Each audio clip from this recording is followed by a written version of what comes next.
This is the Rookie Big Board Rookie Profile Series. I'm your host, Matt Hicks, the FF Educator, joined by John Lobb, the Gridiron Scholar. This is the Rashee Rice Rookie Profile. John Rice is a guy that we've seen tear it up for my SMU Ponies the last couple of seasons, a CFF darling, John, but now it's time to get into his Dynasty Fantasy Football value. I am a big fan of Rashee Rice, but our job is to help dynasty owners find value and put a good price on a player that they're going to draft. What can I say about 2022, Matt? Rashee Rice was incredible. 96 receptions, 1,355 yards, and 10 touchdowns.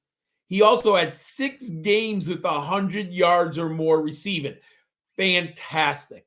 AP, second team All-America. First team All-American Athletic Conference.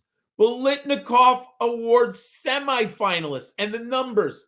He led the FBS in receiving yards per game at 113. His yards were third in the nation. And his 8 receptions per game were fifth in the nation. I rewatched all of his receptions against Maryland, Matt. He had 139 yards in the game, and that's a Big Ten defense. Granted, Maryland isn't the top of the defensive standings, but that's a higher level competition. And then against Memphis, he had 13 receptions against the Tigers. Sensational year. However, he's a group of 5 prospect, which I always have to be a little wary of, and I was worried about his athleticism. He got a Senior Bowl invite, and the reviews were neutral. Let's just say they were neutral.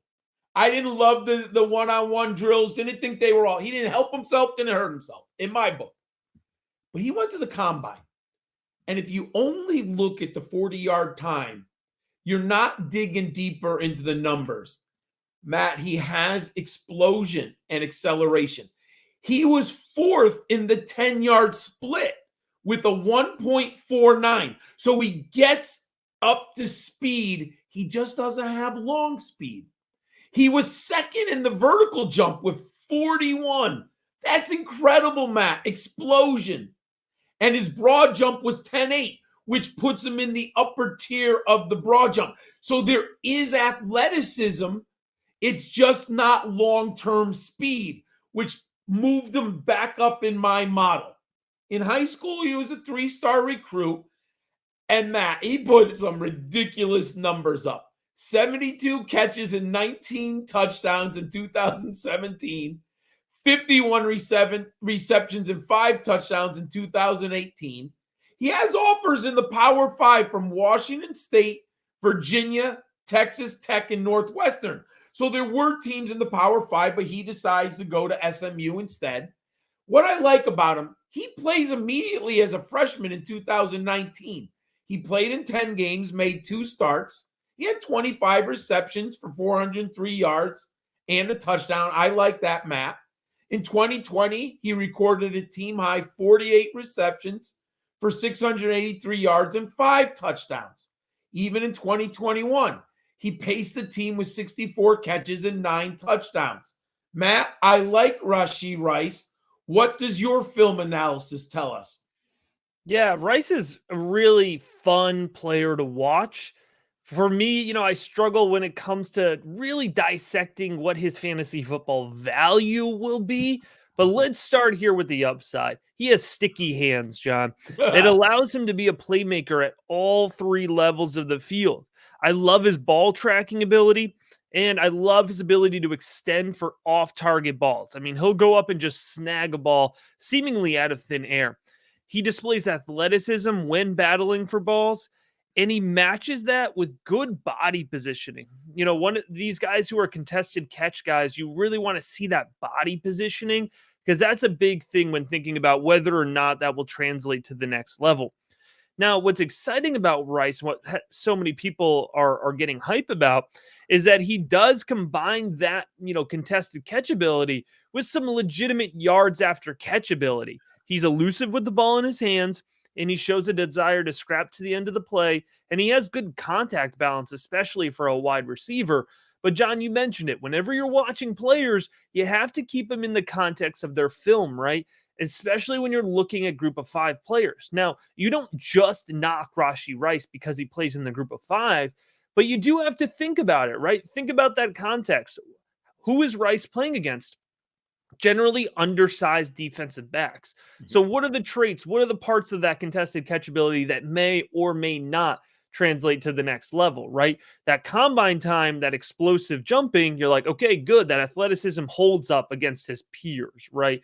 Against group of our power five peers, I should say.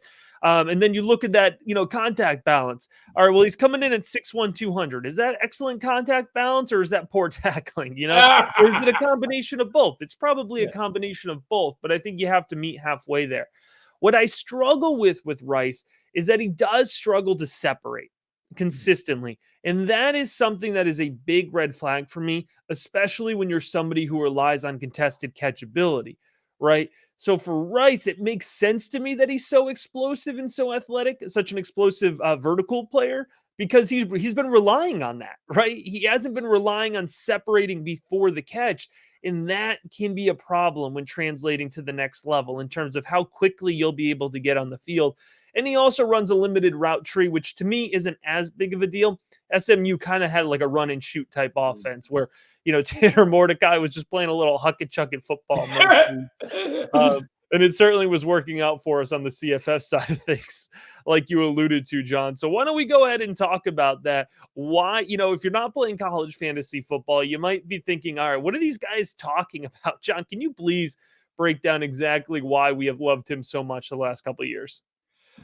I saw the same thing you did. I'm a little worried about his lack of separation at the level. I will say this, when he does escape, Matt, that's when the explosion acceleration, you see those big yak yardage.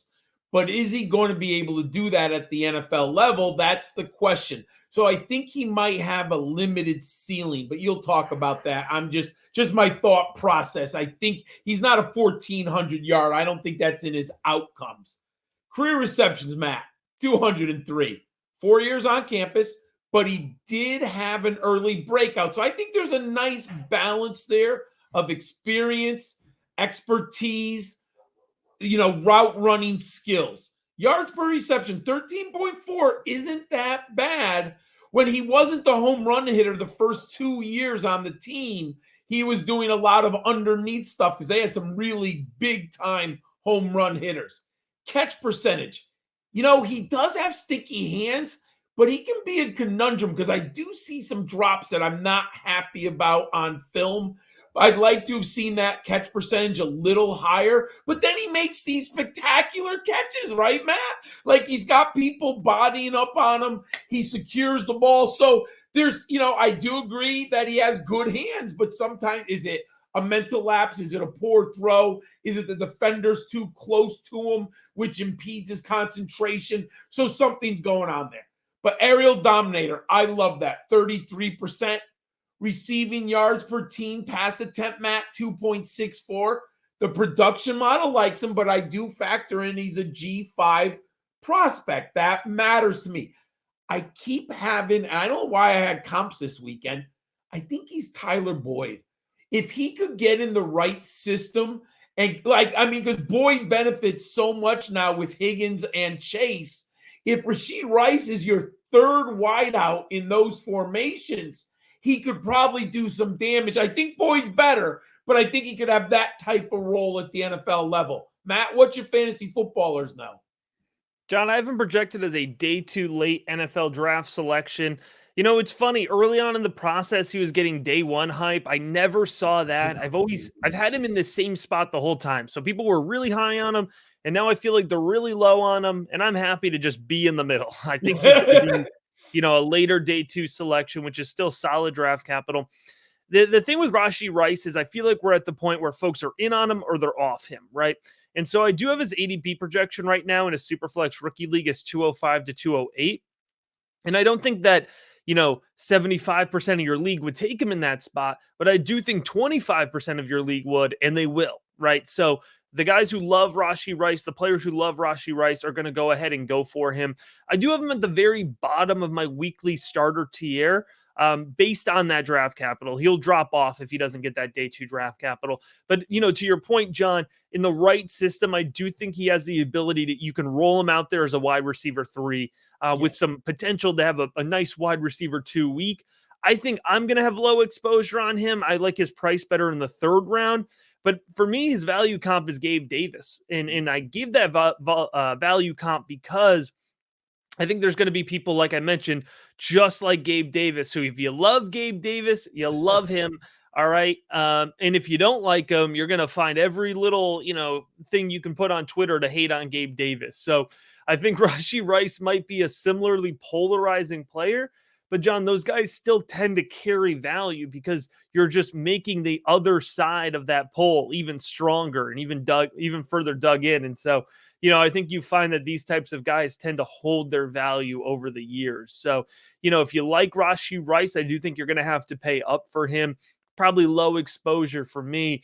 But John, what you want high exposure on are the access and the resources that Rookie Big Board patrons have. The Rookie Guide is out now, 95 pages. You can get access to the Rookie Big Board Discord, get insight on your trades, your rosters. One-on-one draft strategy calls are going on right now. Lots of good resources available at patreon.com/rookiebigboard, starting for just $3 a month.